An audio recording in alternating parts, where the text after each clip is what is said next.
After weeks of controversy, Luis Rubiales on Sunday resigned as president of the Spanish Football Federation. He kissed Jenni Hermoso on the lips after Spain's victory over England in last month's World Cup final. Hermoso said the kiss was not consensual.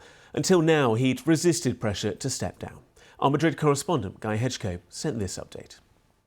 Luis Rubiales, the president of the Spanish Football Federation, has finally resigned after weeks of mounting pressure on him for that kiss that he gave the Spanish player Jenni Hermoso at the World Cup final. Now, in a statement that he put on social media to explain his resignation, Mr. Rubiales said that he was innocent, that he was the victim of persecution.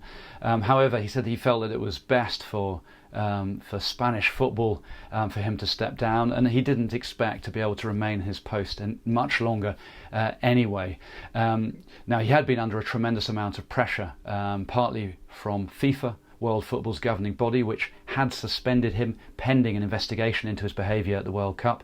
Also, the Spanish government was trying to remove him, and in addition to that, he is facing possible criminal proceedings by prosecutors here in Spain who want to bring a case against him for sexual assault for that kiss that he gave Jenni Hermoso. Now, the Spanish government is among those who have responded to this resignation. The Deputy Prime Minister, Yolanda Díaz, said that this was a great day for Spanish feminism. Isabel Coates is a women's football journalist in Queenstown, New Zealand, who's been watching the Rubiales saga closely. She watched his interview on the Piers Morgan television show and told us why she believes Rubiales' resignation has come now.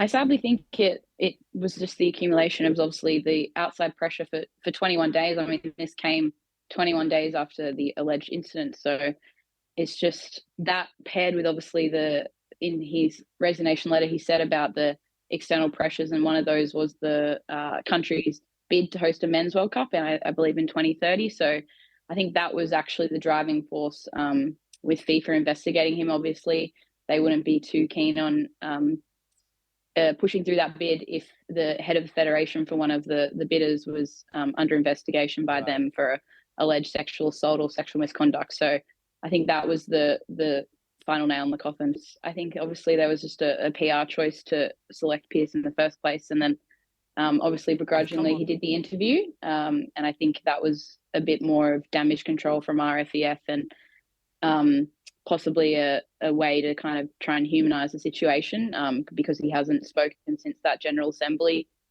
publicly in a video where he did say where he screamed and said, "I will not resign." So I think they needed to put his face back on camera, and that was just part of the PR to try and defuse the situation. Finally, the next steps obviously are going to be the prosecution and the High Court in Spain, obviously with Jenni Hermoso coming forward and supporting that and lodging her allegations and her statement and things like that. They're going to move forward with that, and then obviously the FIFA as well. But yeah, it's obviously been watching it from outside of Spain and obviously being there at the final and witnessing it in person and just seeing the events that have happened. It's been like a sitcom. It's been insane to watch from a distance. So it's great to see some movement. But again, it's been 21 days.